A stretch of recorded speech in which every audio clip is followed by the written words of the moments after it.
Senhor Jesus, em primeiro lugar eu quero pedir perdão aos irmãos, o transtorno, quando a gente começa a fazer reformas, a gente tem que dar a volta, não está podendo ainda usar a escada. Lá embaixo, se alguém observar, está cheio das cadeiras que ainda não podem ser montadas, porque nós vamos pintar aqui. Então, nós não queremos pintá-las também. Mas que os irmãos possam estar orando para que nossa reforma possa terminar logo. O nosso encargo é que até o mês de agosto nós já possamos inaugurar o nosso novo Bucafé, que vai ser lá embaixo. Senhor Jesus, semana passada nós vimos a lição 2 do nosso alimento diário, falando sobre a transfiguração do Senhor Jesus. Nós vimos que o Senhor Jesus chamou 3 dentre os seus 12 apóstolos. E ele subiu para o monte. Eles não estavam entendendo muita coisa, eles estavam até com sono. Mas o Senhor, como que abrindo um zíper, mostrou quem ele era. Eles estavam acostumados a ver um humilde carpinteiro pregando para aqueles que estavam ávidos pela palavra, curando enfermos, expelindo demônios, operando milagres. Mas era um homem de carne e osso, como qualquer um de nós. E ali, Pedro, Tiago e João viram o Senhor na glória. E Pedro, ele é o nosso exemplo. Ele representa nós todos lá. Pedro, ele tinha uma bagagem, uma religião muito forte. E nós trazemos uma bagagem. De onde quer que nós venhamos, a gente não chega na igreja sem bagagem. A gente traz coisas boas dos nossos pais, mas também traz um tanto de bagagem do mundo. E Pedro era melhor do que nós, porque ele trazia uma bagagem apenas da religião ali. E ele falou, ó, que beleza, que bom.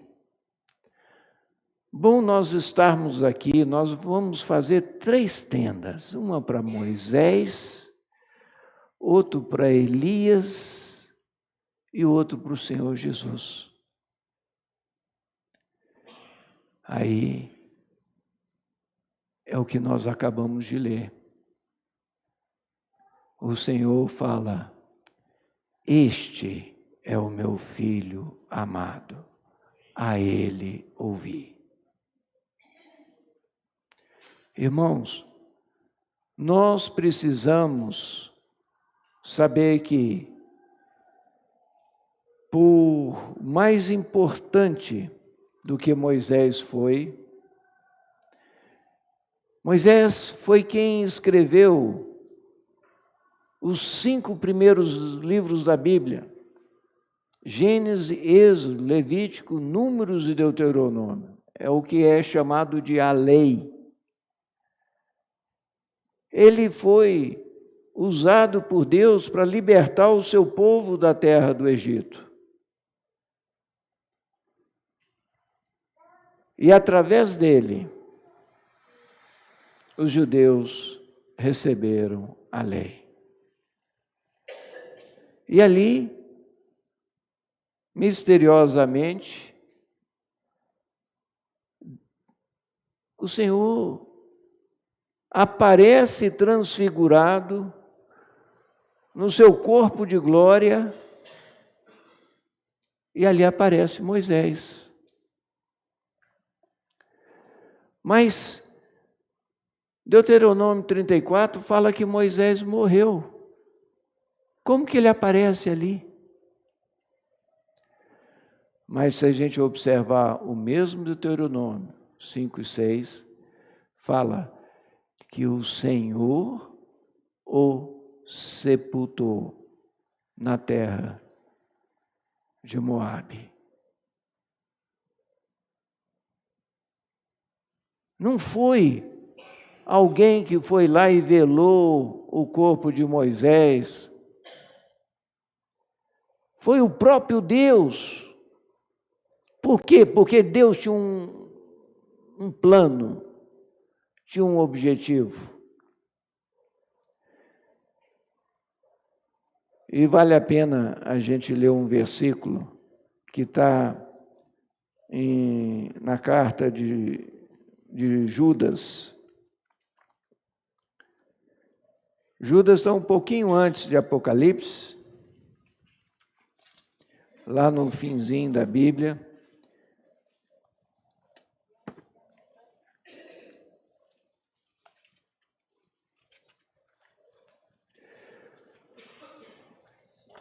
Judas, não tem capítulo, no versículo 9, nós lemos: contudo, o arcanjo Miguel, quando contendia com o diabo, disputava a respeito do corpo de Moisés, não se atreveu a proferir juízo infamatório contra ele. Pelo contrário, disse: o Senhor te repreenda. Nós sabemos que o diabo, ele, antes de se rebelar contra Deus, ele era um arcanjo, o maioral de todos os arcanjos. E ele achou estranho. Moisés morreu e não desceu para o Hades como todos descem. Então, ele foi lá reivindicar o corpo de Moisés. Em Judas 9, nós vemos que o arcanjo Miguel, ele barrou. Mas ele barrou, não sabemos como, mas ele não se atreveu a falar uma palavra infamatória. Falou: você é um pilantra, você é um ladrão. Por quê? Porque Lúcifer era o antigo chefe dele.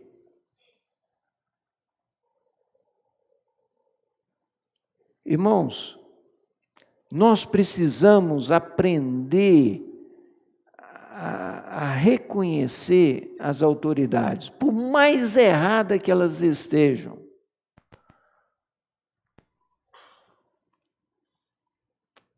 A honra é absoluta. A obediência é relativa. O que quer dizer? Por exemplo, eu posso ter um pai, uma mãe, até mesmo um governante. Assim como foi o rei lá em Babilônia. Chegou para Daniel, falou: adora essa estátua. Nós vemos que os amigos de Daniel, quer dizer, o Daniel não estava naquele lugar, certamente estava viajando. Mas Sadraque, Mesaque e Abednego, eles não foram assim: você está desobedecendo a Deus, eu não tenho que te eles falam: ó rei, né? Eu não posso te obedecer.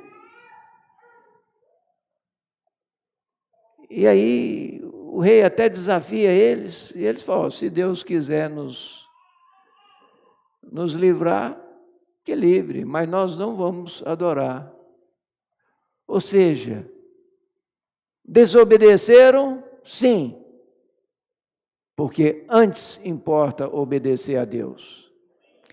Irmãos, nós temos que ter essa clareza. Antes importa obedecer a Deus. Pedro estava ali confuso, porque de repente ele estava querendo trazer toda a sua bagagem religiosa. Oh, vamos pôr Moisés aqui no mesmo nível de Elias e Jesus. E Deus foi claro: antes importa obedecer ao meu filho. Vocês têm que ouvi-lo. É Ele que vocês têm que ouvi-lo. Senhor Jesus. Mas nós estávamos falando de Moisés. O corpo de Moisés foi preservado para mostrar para aqueles 3 apóstolos que Deus tinha um projeto, um plano para Moisés e Elias. Consoante, ao mesmo tempo que eles estavam ali, eles vão em breve voltar. Moisés morreu, mas o corpo dele foi preservado, porque Deus queria usá-lo 2 vezes. Uma vez lá no monte,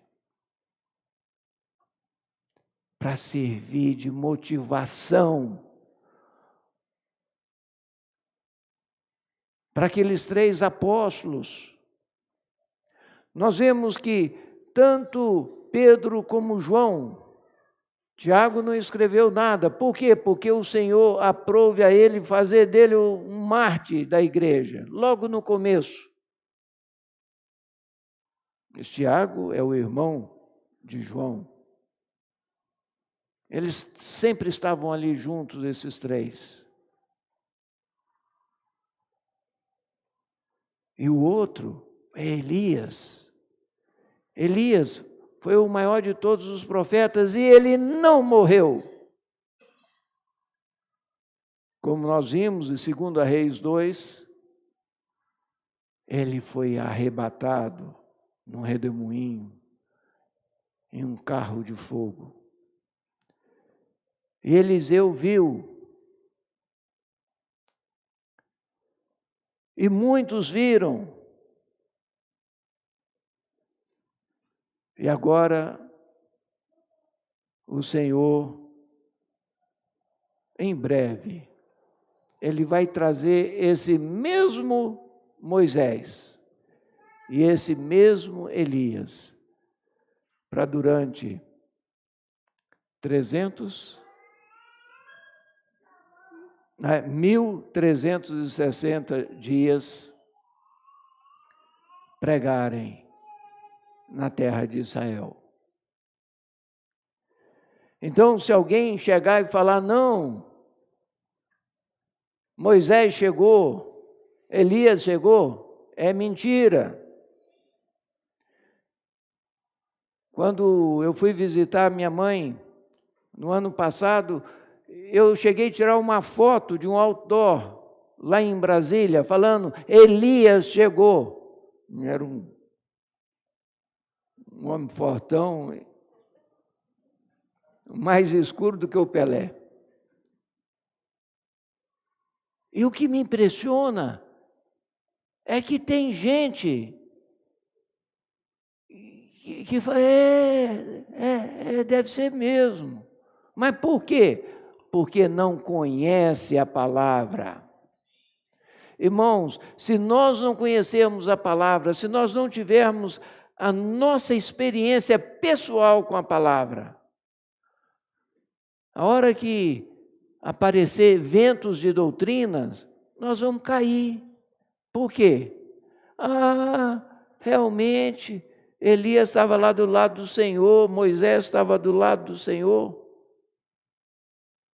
E vai voltar, mas vai voltar durante a grande tribulação. Sabe o que é a grande tribulação? Quem aqui, durante o período acadêmico, pegou recuperação final? Eu peguei. Será que eu turma de gente aplicada, né? Vida, você nunca pegou?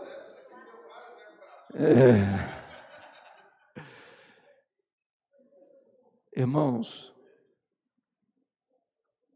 a grande tribulação vai ser um momento de recuperação final. Eu não quero estar presente nela.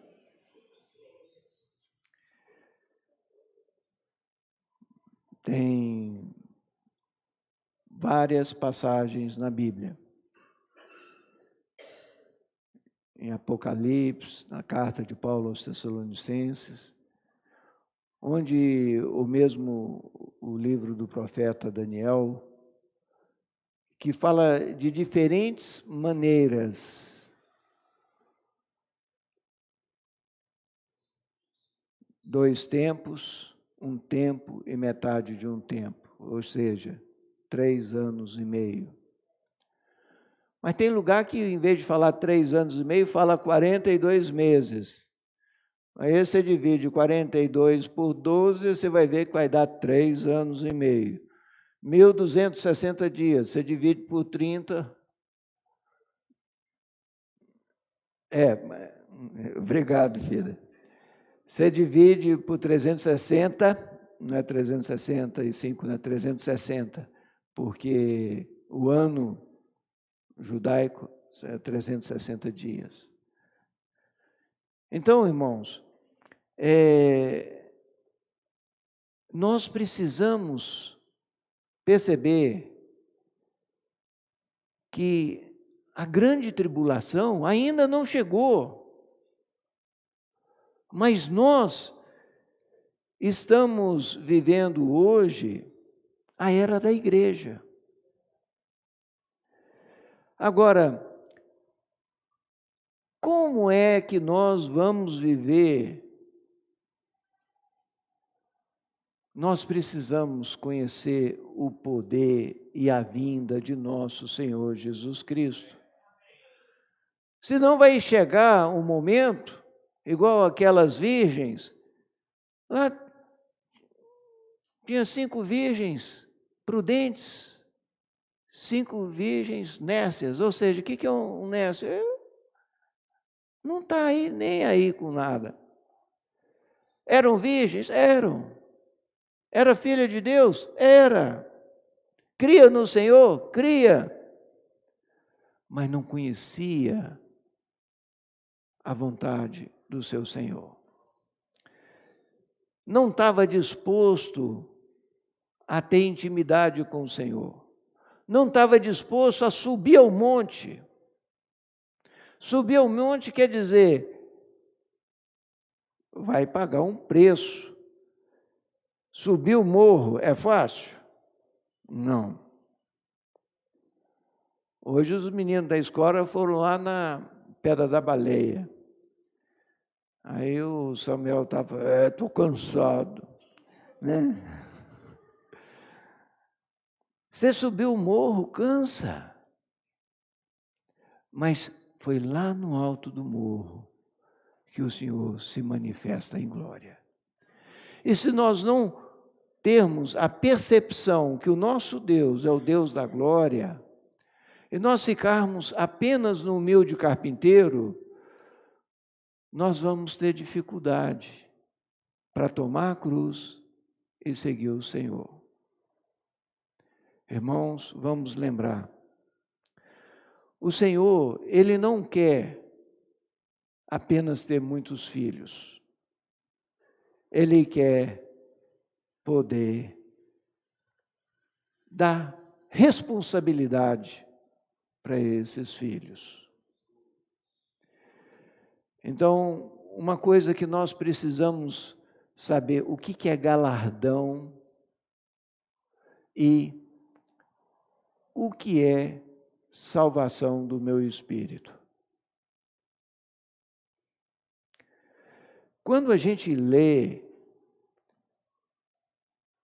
Romanos, capítulo 10, eu nem vou tocar porque são versículos muito conhecidos nossos. Se você crer no seu coração e confessar com a sua boca, você é o quê? Salvo.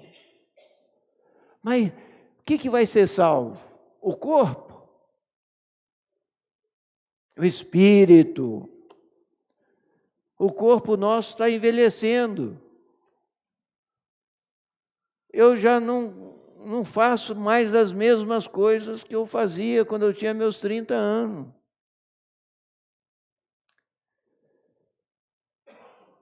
A gente vai perdendo a força ano após ano. Então, não é o meu corpo que foi salvo, é o meu espírito. Senhor Jesus, isso é de graça.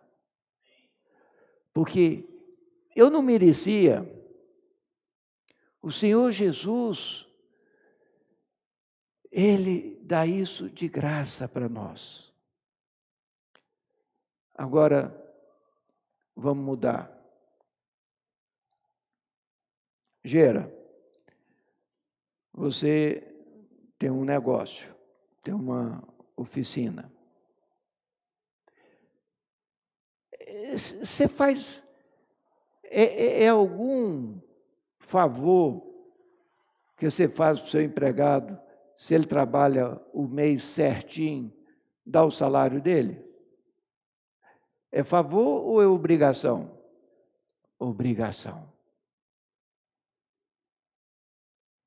Agora vamos mudar as coisas. Eu contrato uma pessoa, Eva, contrata uma pessoa para capinar o quintal. O quintal está só o mato, aparecendo tudo quanto é bicho lá. Então a senhora contrata uma pessoa para capinar. E ele vai e capina um sítio lá na olaria. E chega para receber. Aí você fala, recebeu o quê? Você não capinou nada. Você capinou outra. Irmãos, é isso que o Senhor pode falar conosco quando nós formos receber o nosso galardão. O galardão não é favor, não é graça.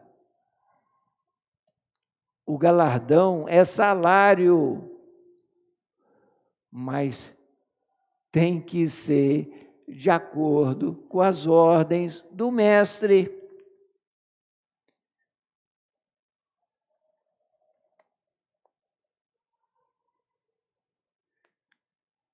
Se a gente misturar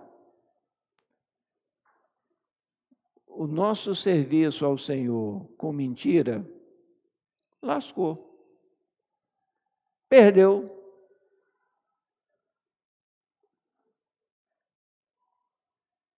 Quem é o pai da mentira?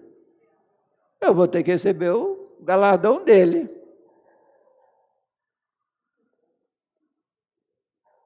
Vocês entendem o que é salvação do nosso espírito? Salvação do espírito é quando eu creio no Senhor Jesus. Mas o Senhor está querendo dar um salário para nós herdarmos o reino. Mas para isso nós precisamos jogar conforme as regras do jogo. Eu estou usando um termo. Nós temos que andar conforme o Senhor determinou. Ele mostra o caminho. É por isso que nós temos que ouvir ao Senhor. E hoje nós estamos em um lugar privilegiado, que é o viver da igreja. Mas não adianta eu estar num lugar privilegiado, que é o viver da igreja, e eu estar querendo fazer a minha vontade. Pedro tinha uma vontade tão forte que o Senhor, certa vez, deu uma visão para ele. Pegou um lençol e trouxe um tanto de bicho. Eram bichos impuros, segundo a lei judaica. E o Senhor falou: Pedro, pega, mata e come. Não, Senhor. Minha religião não permite isso, não. Então, precisou o Senhor falar 3 vezes para ele, para depois ele entender que o Senhor queria mexer com toda a religião dele. Por quê? Porque o Senhor não veio apenas para os filhos de Abraão. Ele veio também para os gentios. Quem somos nós? Descendentes dos gentios. Nós estávamos alheios a todas essas promessas. Mas quando nós cremos, nós somos feitos filhos de Deus. Um dia o nosso corpo será ressuscitado se a gente morrer antes da volta do Senhor.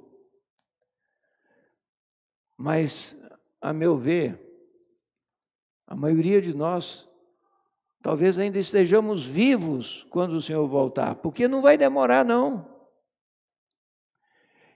Então, a palavra fala: quem estiver vivo, em um piscar de olhos, vai ter o seu corpo transfigurado. Mas mesmo antes, nós não precederemos os que dormem, ou seja, aqueles que já morreram lá no tempo de Paulo, no tempo de Lutero. Esses irmãos ressuscitarão primeiro e também receberão um corpo de glória.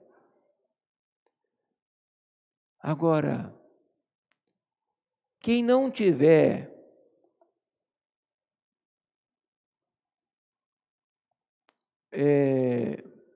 conseguido crescer em vida, ainda vai ter um período para poder comprar azeite. Aí vai ser bem mais complicado. Mas vai ter 3 anos e meio de recuperação. Tanto judeus, como igreja, como gentios vão poder ter um tempo para comprar azeite fora da época. Mas eu não quero estar presente nesse período. Como ficar livre disso? É hoje comprar o azeite. É hoje nós chegarmos e termos uma visão do alto do monte. Fala: Senhor, livra do meu homem natural. É por isso que o Senhor Jesus fala: quem quiser vir após mim, Negue-se a si mesmo, toma sua cruz e siga-me. Não é obrigado, não. É quem quiser.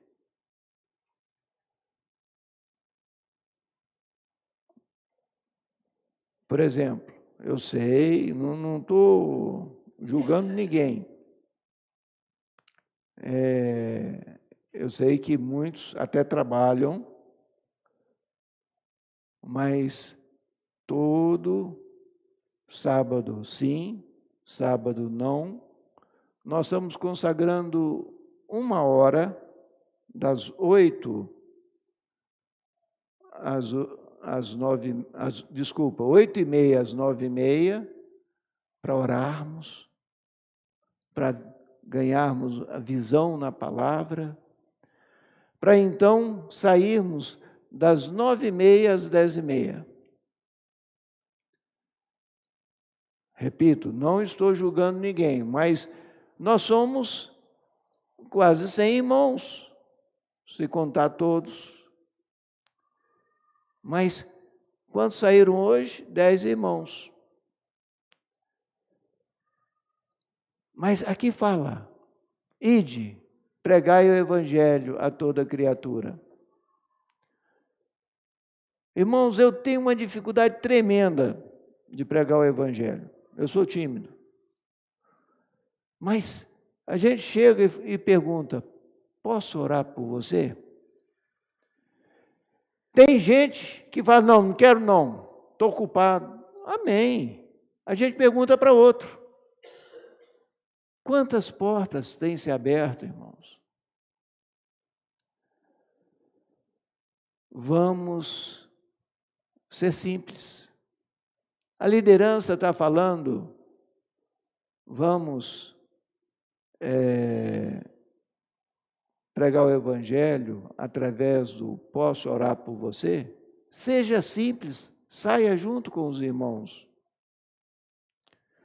Eu lembro que há muitos anos atrás, em 87, logo quando eu comecei a reunir, os irmãos saíam pregando o evangelho e batizavam a pessoa na hora. Quem tivesse... Eu travei. Falei, Senhor, isso está errado. Sabe o que o Senhor me falou? E a unidade, onde fica? Eu falei, amém, Senhor. Eu não sou nem pelo certo e nem pelo errado. Saí. Como a gente ainda não tinha irmãos aqui em Carlos Chagas, eu fui numa conferência em Contagem, saí em Contagem, batizamos a pessoa lá no banheiro da casa dela. Passaram alguns meses, o irmão Pedro Dong chegou numa conferência e falou, irmãos, nós temos que ter mais cautela. Às vezes você batiza uma pessoa sem nem conhecê-la. Às vezes a gente está sendo precipitado no Espírito. Aí o Senhor falou para mim, eu não te falei? Mais importante é a unidade. A igreja é minha. Irmãos, a minha fé foi edificada com aquela situação. Só que na mesma época que eu me travei, uma amada irmã, fazia medicina na época, se travou também por mesmo motivo. Ah, não concordo batizar dessa maneira. Aí ela parou de reunir. Em poucos meses, ela caiu no mundo. E ela não ouviu o Espírito corrigindo a igreja, dando um rumo. Então, não importa, irmãos, se os irmãos que estão à nossa frente podem até cometer erros, cometem. Mas nós temos que ter a atitude de Davi, não ficar olhando para os erros de Saul. Nós precisamos ouvir só Jesus e nada mais. Se algum irmão estiver cometendo alguma falha, a seu tempo o Senhor vai vir e vai corrigir. Senhor Jesus. Irmãos, eu espero que eu tenha ajudado os irmãos e agora nós vamos ter um tempo. Vamos procurar fazer grupos, não vamos fazer grupos muito grandes, não. 4 irmãos, no máximo 5, tá bom? Vamos então agora ruminar um pouco essa palavra. Jesus é o Senhor.